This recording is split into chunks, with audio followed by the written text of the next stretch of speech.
चलो देखिए, आप लोगों को क्या पढ़ा दिए, सेंटेंस पूरा पांचों बता दिए ना। 5 प्रकार का याद हो गया कि नहीं पांचों सेंटेंस? नेहा कौन कौन?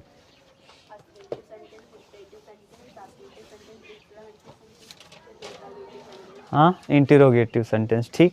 सेंटेंस के 5 प्रकार। असर्टिव सेंटेंस को आपने 2 कैटेगरी में बांटा था, एक अफर्मेटिव और एक निगेटिव।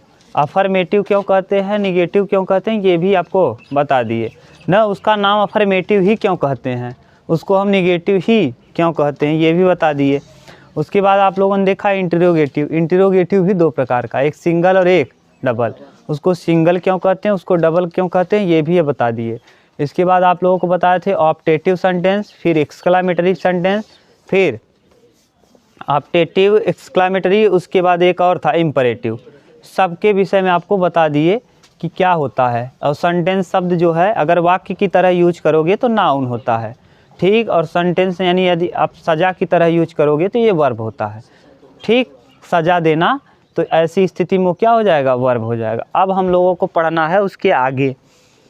अब देखिए, ये मेन वर्ब वाली कहानी कंप्लीट हो गई और सेंटेंस की कहानी। अब हम लोगों को देखना है हेल्पिंग वर्ब। याद करो, वर्ब वह शब्द होता है जो किसी कार्य के करने या होने को बताता है। वर्ब वह शब्द होता है जो किसी कार्य के करने या होने को बताता है। फिर हम लोग पहुंच गए अब सिंटैक्स में। सिंटैक्स जहाँ से छोड़े थे वहीं से स्टार्ट फिर हो गया। सिंटैक्स में अभी कंप्लीट नहीं हुआ है, बार बार हम कह रहे हैं सिंटैक्स पढ़ाने का तरीका ना रटाना है, रटना नहीं है आपको। रट लोगे फिर दिक्कत होगी, ठीक से पढ़ो। जैसे देखो, सिंटैक्स में क्या आया था, जब आपको आया था सिंटैक्स में एडजेक्टिव, तो एडजेक्टिव हमने पूरा पहले पढ़ाया, कितने प्रकार का है, क्या क्या काम है, कैसे यूज करेंगे, कैसे नहीं यूज करेंगे, कहाँ यूज होगा तो क्यों होगा, कंप्लीट बता दिए थे। अब उसके आगे उसका यूज कैसे कैसे करेंगे और किस किस तरीके से कोई एडजेक्टिव, कोई शब्द कैसे एडजेक्टिव बन जाएगा और कब कैसे नहीं बनेगा। एक ही शब्द हो सकता है, एडजेक्टिव भी हो, एडवर्ब भी हो, वर्ब भी हो और नाउन भी हो, बता भी दिए थे, ठीक। अब इसी तरह अब हम लोग सिंटैक्स में फिर आने वाले हैं और टेंस पढ़ लेंगे, सिंटैक्स वाले कहानी फिर चालू हो जाएगी। मेन वर्ब को, वर्ब वह शब्द होता है जो किसी कार्य के करने या होने को बताता है। होना क्या है ये भी बता दिए, होना अलग चीज़ है, होने के लिए लिंकिंग वर्ब आता है, और करने के लिए अभी आपको पढ़ाए नहीं हैं, और करने के लिए ही पढ़ना है हमको। और करने के लिए पढ़ने को आपको कई चीज़ बता दिए सेंटेंस के विषय में, कि जो भी हम करेंगे वो कुछ न कुछ क्या होगा, सेंटेंस होगा। जैसे वह घर जाता है एक वाक्य है, इसमें जाना यानी काम करना है, ठीक। तो इस तरीके से करने वाले सेंस में हम आने वाले हैं। तो पहले ये समझ लो कि हेल्पिंग वर्ब किसे कहते हैं। अब किधर आ गए, देखो वर्ब को आपने 2 कैटेगरी में बांटा था, एक को आपने कहा था मेन वर्ब और एक को आपने कहा था हेल्पिंग वर्ब। मेन वर्ब को भी 3 भाग में बांटा था ना। ए टाइप को लिखा था फॉर्मेशन यानी फॉर्म के आधार पे या कंस्ट्रक्शन के आधार पे। फॉर्म के आधार पे 5 प्रकार का, कौन कहाँ सिंगुलर होगा, कौन कहाँ प्लूरल होगा, ये भी बता दिए थे। ये भी बताते कि पूछता है प्रश्न कि ये सिंगुलर में ही क्यों यूज है, ये थर्ड पर फॉर्म है तो क्यों यूज है ऐसे। तो वो बताए थे first, second, third, fourth form. उसके बाद रेगुलर, इरेगुलर बताए थे, ट्रांसिटिव, इनट्रांसिटिव बताए थे, ठीक। इसके बाद फिर बताए थे फाइनाइट, नॉन फाइनाइट, और नॉन फाइनाइट की भी कई कैटेगरी किए थे, इन्फिनिटिव, जिरंड और पार्टिसिपल, ठीक। ये यहाँ तक आप लोग कंप्लीट कर लिए। अब हम लोगों को देखना है अगला टर्म हेल्पिंग वर्ब, ठीक। तो लिखिए हेल्पिंग वर्ब या हेल्पिंग वर्ब या इसी को ऑक्सिलरी वर्ब, हेल्पिंग वर्ब या इसी को आप ऑक्सिलरी वर्ब कहते हो, ऑक्सिलरी वर्ब ना। ऑक्सिलरी की मीनिंग देख लो आलोक एक बार, क्या होगा, ये गलत है क्या शायद, ऑक्सिलरी वर्ब, हाँ अच्छा यार भाई, बस ऑक्सिलरी वर्ब। देखा, ऑक्सिलरी वर्ब कहते किसे, पहले ये लिख लो, the verb that help the main verb, the verb that help the main verb to changing its sentence, to changing its tense, its tense is called क्या, हेल्पिंग वर्ब या auxiliary, is called an auxiliary verb, auxiliary verb या a helping verb, इसी को auxiliary verb कहेंगे या helping verb कहेंगे। ठीक, यहाँ देखिए लिख क्या दिए, the verb that help the main verb to changing its tense is called an auxiliary verb. वह क्रिया जो मुख्य क्रिया के टेंस को बदलने में मदद प्रदान करती है उसे हम क्या कहते हैं, हेल्पिंग वर्ब कहते हैं। जैसे एग्जाम्पल लिखोगे तब आपको ज़्यादा बेहतर समझ में आएगा। जैसे राम या मोहन या बॉय, जो भी लिखना हो, the boy is going to market,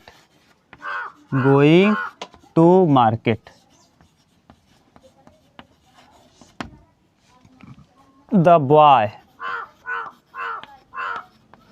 was going to market। अगला द बॉय, तीसरा द बॉय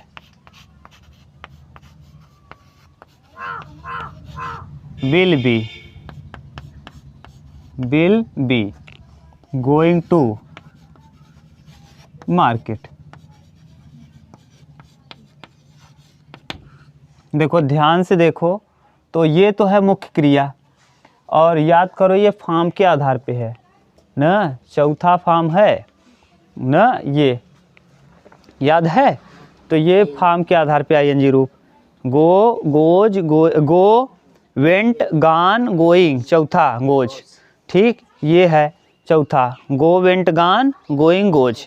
तो इस तरीके से फॉर्म के आधार पे चौथा प्रकार है। अब बताओ वह शब्द, इसमें से देखो, जैसे मान लो आप हमारे सामने हो तो हम कुछ बोले, जैसे राम बाजार जा रहा है, तो आप समझ गए कि जा रहा है यानी वर्तमान की बात। राम बाजार जा रहा था, आप समझ गए कि कब की बात की जा रही है, पास्ट की। राम बाजार जाएगा, जा रहा होगा ना, तो अब बताओ फ्यूचर की बात है, जाएगा, वही राम बाजार जाएगा। यानी तो ऐसी स्थिति में आप देखो राम, अब सब जगह आप बॉय के विषय में लिख रहे हो तो बॉय बॉय बॉय। अगर मान लो हम आपको पत्र में यही चीज़ लिख के दें तो आप कैसे पहचानोगे कि कब की बात की जा रही है, बताओ। जैसे हम यही दे देते और यही लिखा होता है, जैसे हम बोल रहे हैं तो आप समझ रहे हो कब की बात कर रहे हैं। जैसे एक राम एक लड़का है, राम एक लड़का था, तो किससे पता चल रहा है कि था, हम बोल रहे हैं तब। अगर मान लो हम आपके सामने मौजूद न होते और आपको पत्र लिख के देते, तो पत्र में आप किसको देख के पता कर लेते कि है कि था, हेल्पिंग वर्ब। इज को ही देख के बता रहे हो किस टेंस में है, ये प्रेजेंट में है। इज को आपने देखा और बता दिया कि किस टेंस में है, प्रेजेंट में। टेंस यानी काल किसे कहते हैं, the study of time is known as tense. वही तो बताए थे, ये कैसे आप, ये किस में है, पास्ट में, और ये किस में है, फ्यूचर में है। बताओ आपने किसको देख के बताया, हेल्पिंग वर्ब को। इन सभी को देख करके आपने बता दिया, इसीलिए इसे कहते हैं क्या, हेल्पिंग वर्ब। यही तो लिखे हैं, that verb that help the main verb, वह शब्द जो मुख्य क्रिया को, अब मुख्य क्रिया यानी आईएनजी लगने से पता चल रहा है कि प्रेजेंट का कंटिन्यूअस टेंस है। ये भी पता चल रहा है मेन वर्ब है, मेन वर्ब कौन है, गोइंग, और ये कंटिन्यूटी को दिखाने वाला है। यानी ये भी पता चल गया कि कंटिन्यूअस टेंस होगा, यानी जो काम होगा लगातार जारी होगा। और दूसरी बात ये, इससे ये पता, the verb that help the main verb, मुख्य क्रिया को टू चेंजिंग इट्स टेंस, मुख्य क्रिया के टेंस को यानी समय को, टेंस यानी काल यानी समय को बदलने का कार्य करता है, वही कहलाता है क्या, ऑक्सिलरी वर्ब या हेल्प। इसीलिए कहते हैं हेल्पिंग वर्ब। हेल्प माने क्या करना, और किसकी सहायता करना, मेन वर्ब की सहायता करना, किसको बदलने में, समय को बदलने में। समय को बदलना हुआ तो आप हेल्पिंग वर्ब को बदल दो, पता चल जाएगा कि समय किस में है, प्रेजेंट में है कि पास्ट में। अगर यही हमको परफेक्ट में लिखना होता तो परफेक्ट में यहाँ लिखते हैज और हैव, और पास्ट में जाना होता तो हैड लगा देते, पता चल जाता कि पास्ट की बात की जा रही है। तो ये है हेल्पिंग वर्ब। तो हेल्पिंग वर्ब किसे कहते हैं? अब हिंदी में लिखना हुआ तो आप लिख लेना, वह क्रिया जो किसी टेंस के मुख्य क्रिया के टेंस को बदलने में मदद प्रदान करती है उसे क्या कहते हैं? मुख्य क्रिया का, हेल्पिंग वर्ब यानी सहायक क्रिया कहते हैं। ऐसी क्रिया जो टेंस के समय को बदलने में मदद प्रदान करती है उसे क्या कहते हैं? हाँ, सहायक क्रिया कहते हैं। सहायक क्रिया की संख्या कितनी होती है? 24। There are 24 helping verbs in English language. लिख लो, अंग्रेजी वर्णमाला में कुल, उतारोगे इसको कि मिटा दें? उतारो जल्दी। हेल्पिंग वर्ब हो गया। अब हेल्पिंग वर्ब की संख्या बता दिए थे, कितनी है? 24। हेल्पिंग वर्ब की कुल संख्या है 24, और इस 24 संख्या को आपने कितने भाग में बांटना है? 3 न, principal, modal, semi modal. Principal, modal और क्या? Semi modal. देखो हम लिख दे रहे हैं न, यहाँ लिख दे रहे हैं हेल्पिंग वर्ब की कुल संख्या कितनी है? 24।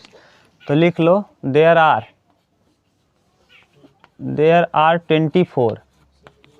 24 auxiliary verb, auxiliary verb in English language, verb in English language. अंग्रेजी वर्णमाला में कुल 24 सहायक क्रियाएं होती हैं लैंग्वेज।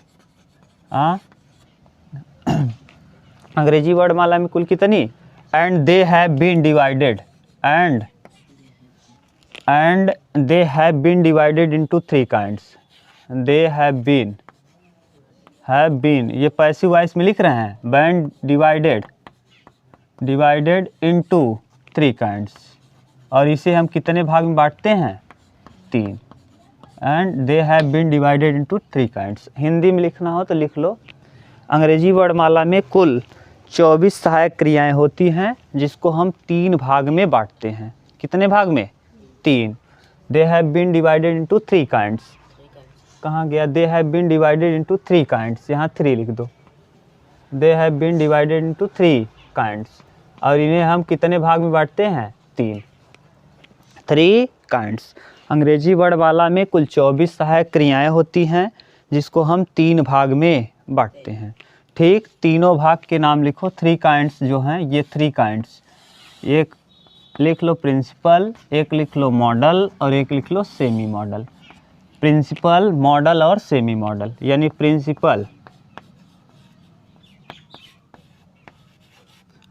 सहायक क्रिया प्रधान, मॉडल और क्या?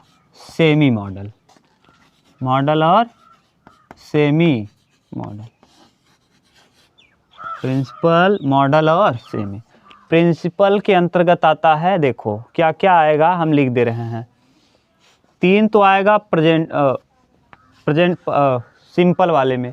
सिंपल प्रेजेंट में क्या लगता है? डू लगता है, डज लगता है, और सिंपल पास्ट में क्या लगता है? Did.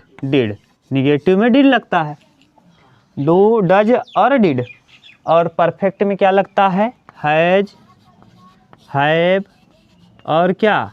Had, has, have, had. और क्या आ जाएगा कंटिन्यूअस में? इज, एम, आर, वाज और वर, वाज और वर। ये हो जाएगा किसके अंतर्गत? प्रिंसिपल के अंतर्गत। Principal helping verb, principal helping verb, principal HV, principal helping verb. ठीक, प्रिंसिपल हेल्पिंग वर्ब के अंतर्गत do, does, did, has, have, had, is, am, are, was, were. 1 2 3 4 5 6 7 8 9 10 11। यानी प्रिंसिपल हेल्पिंग वर्ब में कुल कितनी संख्या आ जाएगी? 11।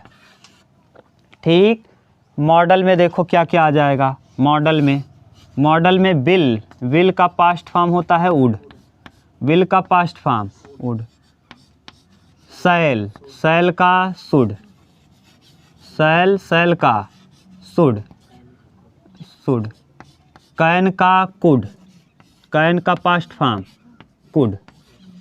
मेकामाइट, मेकामाइट, माइट, MIGST, मेकामाइट। और क्या, मस्ट, मस्ट और यूज्ड टू, ऑट टू आएगा, यूज्ड टू आएगा, यूज्ड टू।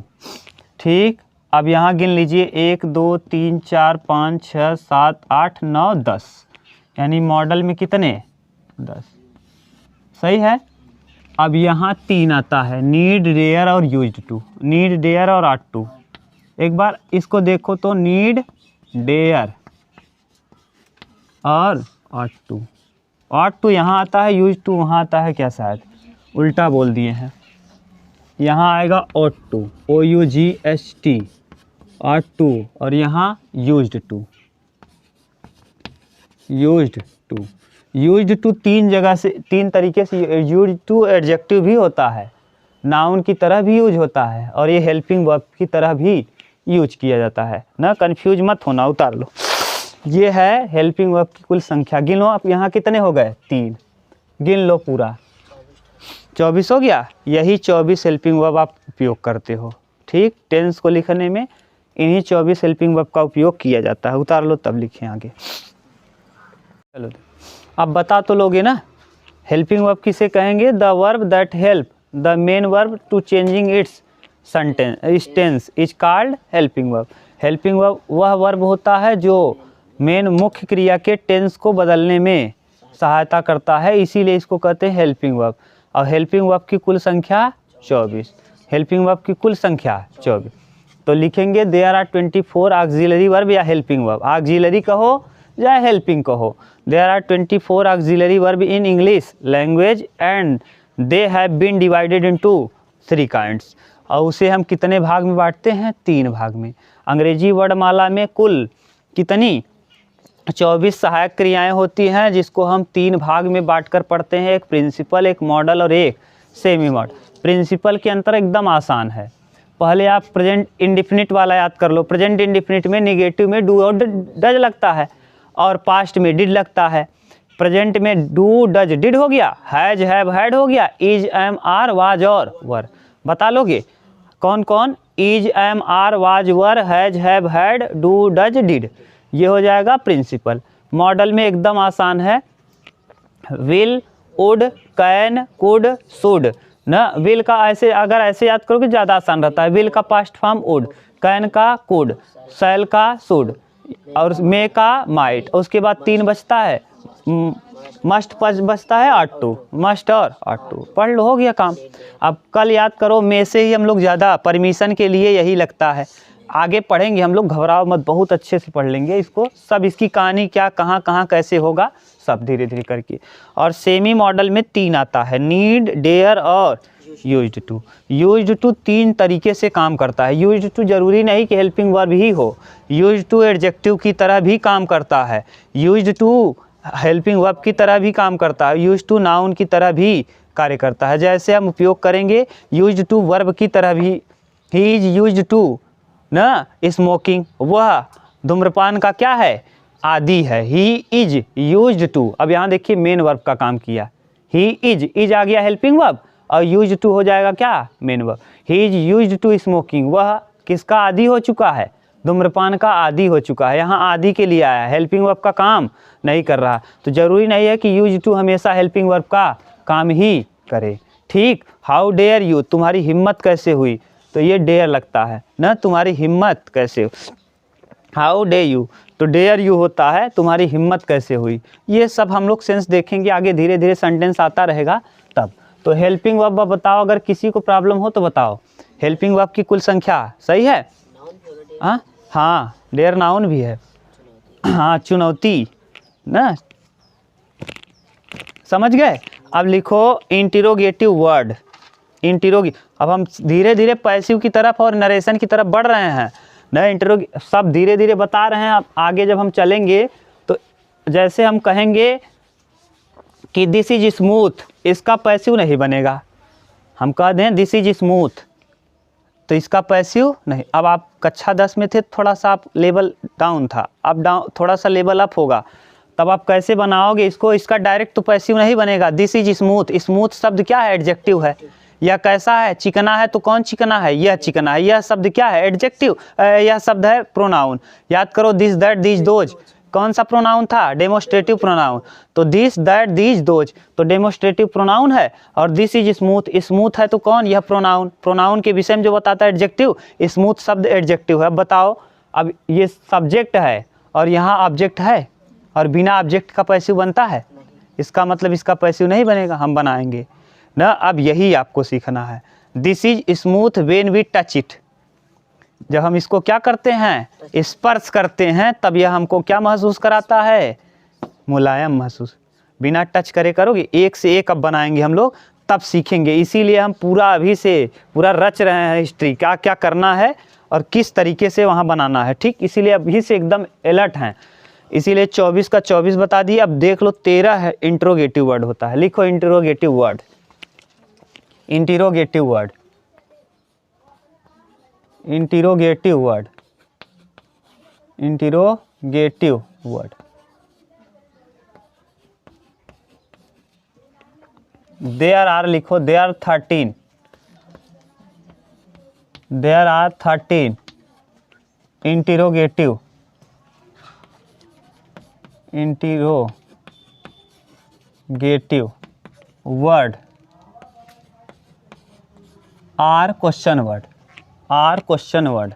इसी को क्वेश्चन वर्ड भी कहते हैं क्योंकि प्रश्न पूछने का काम करता है। Are question, question word in English language, word in English language. अंग्रेजी वर्णमाला में कुल, इंग्लिश लैंग्वेज, अंग्रेजी वर्णमाला में कुल कितने क्वेश्चन वर्ड होते हैं? 13।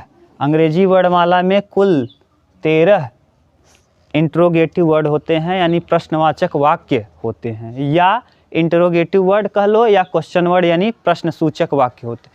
अंग्रेजी वर्णमाला में कुल 13 प्रश्नसूचक वाक्य शब्द होते हैं। लिखो 13 के, लिखो 13 के 13। पहला वाट, वाट, और लगाओ इस पे स्टार। वाट को सबसे ज़्यादा विशेषाधिकार प्राप्त है। वाट माने होता है क्या? क्या?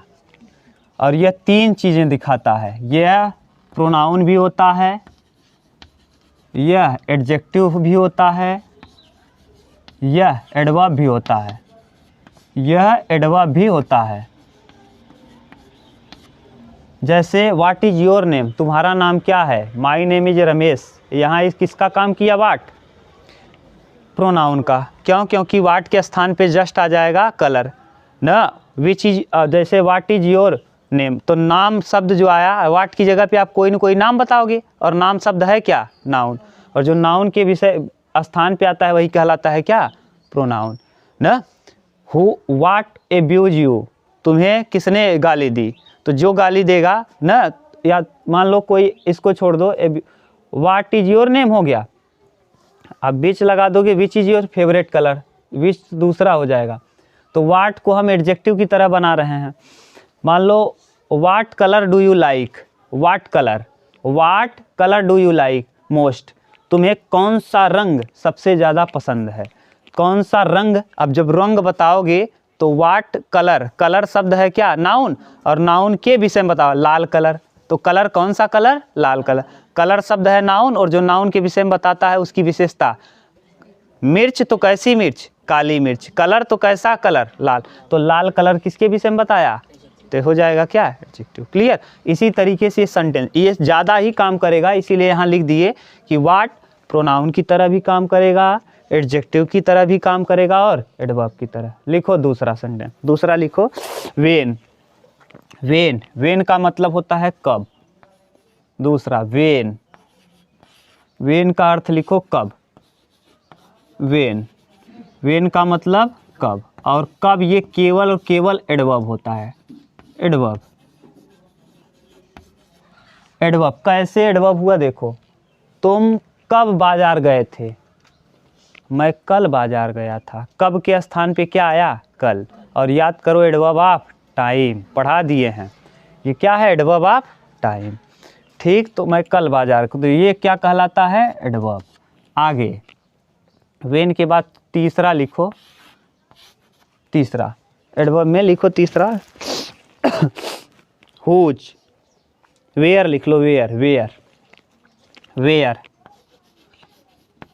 वेयर, कहाँ, वेयर यानी कहाँ, ये भी है क्या? एडवर्ब। ठीक, वेयर डू यू लिव, तुम कहाँ रहते हो ना। लिव माने रहना, और रहना शब्द क्या है? वेयर डू यू लिव, तुम कहाँ रहते? लिव रहना शब्द है वर्ब, और जो वर्ब के विषय में बताता है एडवर्ब। जो वर्ब की विशेषता बताता है वही क्या कहलाता है? एडवर्ब। आगे चौथा लिखो, वेयर के बाद लिखो अगला वाई, क्यों? वाई, वाई लिखो, WHY, वाई माने क्यों, ये भी क्या है? एडवर्ब। वाई एडवर्ब है। और लिखो पांचवा, हाउ, कैसे, हाउ कैसे,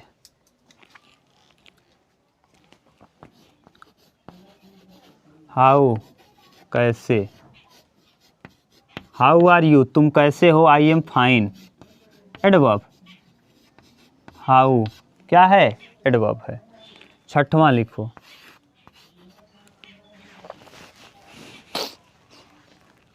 हु, हु,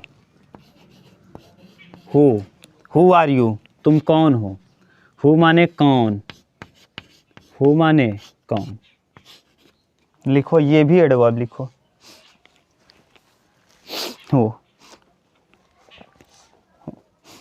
अब इस पे लगाओ स्टार, हु पे लगा लो फिर स्टार। हो, ये दो तरीके से काम करेगा। एक तो काम करेगा किसका? प्रोनाउन का। जब प्रोनाउन की तरह इसको यूज करोगे तो याद करो, जब पैसिव शायद आप लोगों को कल उस वर्ष पढ़ाए होंगे, तो हु का ऑब्जेक्टिव केस हुम होता है ना, और जब पैसिव बनाते थे तो हु से जब आता था तो बाई हुम लगाते थे, बाई हुम। अभी बनाएंगे भी, इसी वर्ष भी बनेगा वीडियो, तो देखना। हु का अगर इसको सब्जेक्टिव केस की तरह यूज करेंगे तो हु लिखेंगे, अगर इसका ऑब्जेक्टिव केस हमको बनाना हुआ तो हुम लगाएंगे। हुम कौन ना, हु माने कौन, तो यहाँ हु हो जाएगा किस केस में? सब्जेक्टिव। यहाँ लिख लेना, बल्कि हु का उपयोग हम सब्जेक्टिव केस में करते हैं, सब्जेक्टिव केस में। हु के बाद लिखो अगला,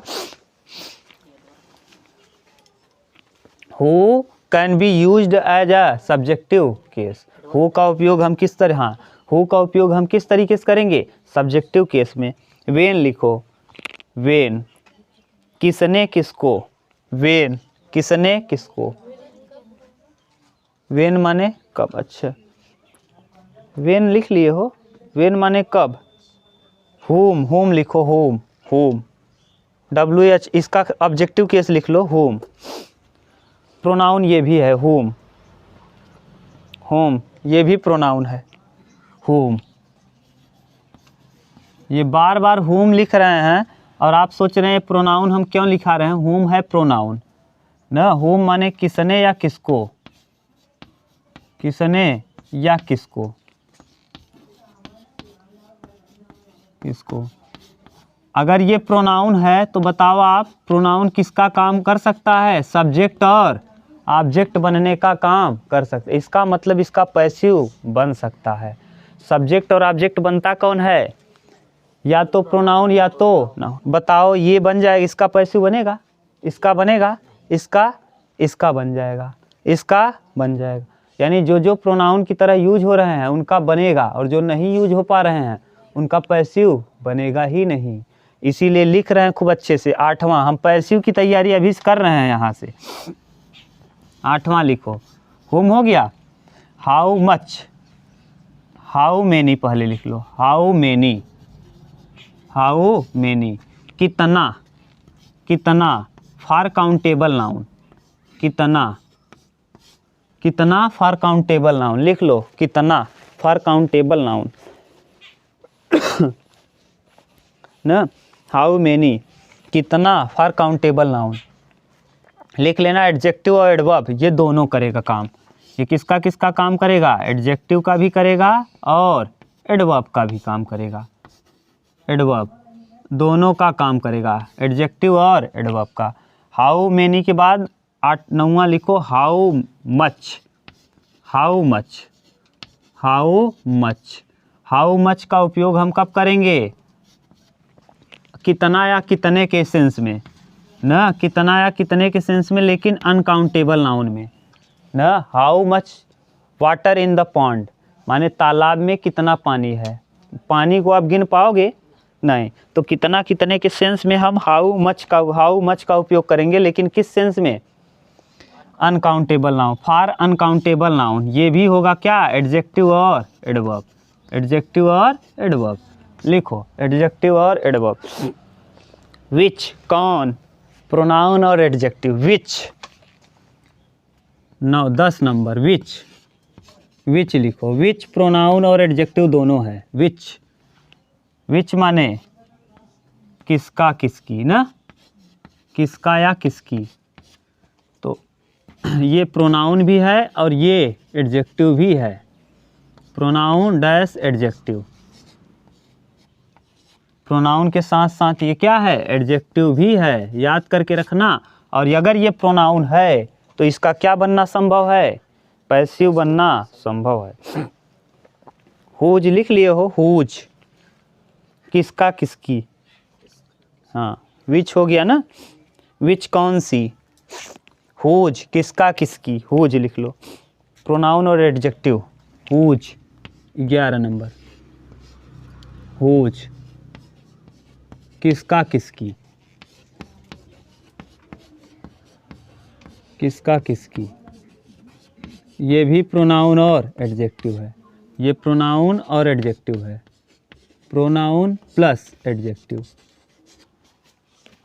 ये कौन सी, विच माने कौन सी होता है ना, which book do you like most, तुम्हें कौन सी किताब सबसे ज़्यादा पसंद, विच बुक माने कौन सी, कौन सी होता है इसका मतलब ना, यहाँ तभी तो कह रहे हैं दो का अर्थ कैसे किसका किसकी हो गया। Which book do you like most, तुम्हें कौन सी किताब सबसे ज़्यादा पसंद है, तो आप नोवेल बता दोगे या कुछ भी बताओगे तो किताब शब्द नाउन है और उसी विच बुक की जगह आज आके फिट हो जाएगा, और जो उसके स्थान पे आके फिट हो गया वही कहलाएगा क्या, प्रोनाउन। तो ये एडजेक्टिव भी होगा और प्रोनाउन। हाउ लिखो, हाउ मैंने लिख लिए, हाउ मच लिख लिए, विच लिख लिए, वेन सब हो गया ना। 11, 2 और बचा है ना, 2 और लिख लो। How much, how long, how far, how long how far, how long how far 12 13, how long, how long कितना दूरी के लिए, how long, how far 13, how far, how far, how long how far, दोनों के दोनों हैं एडवर्ब, ये दोनों के दोनों दूरी के लिए, हाउ लॉन्ग हाउ फार ना, कितने समय तक कितनी दूरी, हाउ लॉन्ग और हाउ फार कितना समय कितनी दूरी।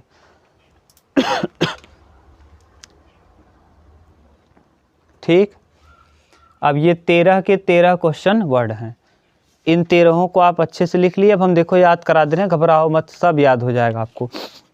उतार लो, तब उतारो जल्दी, याद कर लो अच्छे से, ज़रूरी है ये 13 के 13 इंट्रोगेटिव वर्ड हैं। इन इंट्रोगेटिव वर्ड को इंट्रोगेटिव ही क्यों कहते हैं, क्योंकि ये प्रश्न पूछने का कार्य करते हैं, इसीलिए इन्हें प्रश्नवाचक वाक्य कहते हैं। इनकी संख्या कुल है 13। पहले वाले को कहते हो आप वाट, वाट को ज़्यादा विशेषाधिकार प्राप्त है, सबसे ज़्यादा वाट के पास ही विशेषाधिकार है। देखो 4 विशेषाधिकार इसके, प्रोनाउन है 3, प्रोनाउन है, ये प्रोनाउन का भी काम करेगा, एडजेक्टिव का भी काम करेगा और एडवर्ब का भी। इसका मतलब इससे हम पैसिव बना सकते हैं, क्यों, क्योंकि जो प्रोनाउन है इसका मतलब ये सब्जेक्ट भी बन सकता है और ऑब्जेक्ट भी बनने का काम कर सकता है। सब्जेक्ट ऑब्जेक्ट बनने का काम या तो नाउन करता है या तो, इसका मतलब इसका पैसिव बनाया जा सकता है वेन कब केवल और केवल क्या है, एडवर्ब है। वेन तो जानते हैं, व्हाट, वेन, अगर सीरियल से देखना हो तो what, when, why, how, how many, how far, how long, how much ना, ऐसे ही हो जाएगा। ये देखो हाउ लॉन्ग जो होता है यह कितने समय तक ना, how long you wait for me, आपने कितने समय तक मेरा इंतज़ार किया। हाउ फार, यहाँ से कितनी दूरी पे है। हाउ फार, कितना दूर, हिंदी लिखना हो तो लिख लेना, हाउ फार, कितना दूर। हाउ लॉन्ग, कितने समय तक। How long you wait for me, कितने समय तक आपने मेरा इंतज़ार किया ना, ये समय के लिए। हाउ लॉन्ग, कितने समय तक। हाउ फार, कितना दूरी। हाउ फार, कितना दूर। तो वेन कब, ये क्या है, एडवर्ब। वेयर यानी कहाँ, वेयर डू यू लिव, तुम कहाँ रहते हो, रहने के विषय में, रहना ना, वेयर डू यू लिव, तुम कहाँ रहते हो। और वाई, वाई माने क्यों, केवल और केवल क्या है, एडवर्ब है। वाई एडवर्ब, देखो एडवर्ब को एक साथ लिखे हैं, when, where, why, when, where, why और how. When, where, why, how, ये चारों के चारों किसका काम करते हैं, एडवर्ब। इसीलिए देखो एक साथ लिख दिए हैं, वेन, वेयर, वाई, हाउ, ये चार ऐसे हैं जो चारों के चारों क्या हैं, एडवर्ब। हु आपको बता दिए ये किस तरह से यूज किया जाएगा, सब्जेक्टिव केस में। Who can be used as a subjective case, लिखना हो तो लिख लो, who can be used as a subjective case. Who can be used as a subjective case, as a subjective case, माने who का उपयोग हम कहाँ करते हैं, सब्जेक्टिव केस में करते हैं। ठीक, who can be used as a subjective case.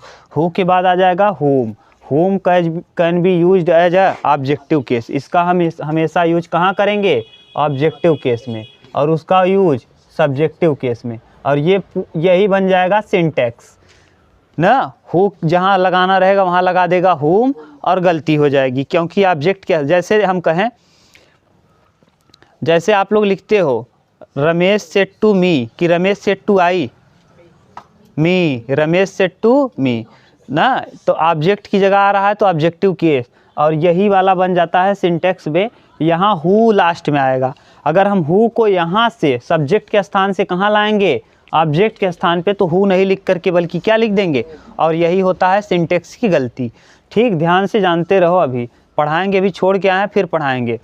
How many, कितना, हाउ मैनी, कितना, लेकिन हाउ मैनी काउंटेबल नाउन के लिए, हाउ मैनी काउंटेबल नाउन के लिए करेंगे। जब काउंटेबल नाउन, हाउ मच का उपयोग uncountable, how much water in the pond, कितना तालाब पानी में है, तालाब पानी को आप गिन सकते हो क्या, नहीं, तो ये कौन सा नाउन हो जाएगा, अनकाउंटेबल।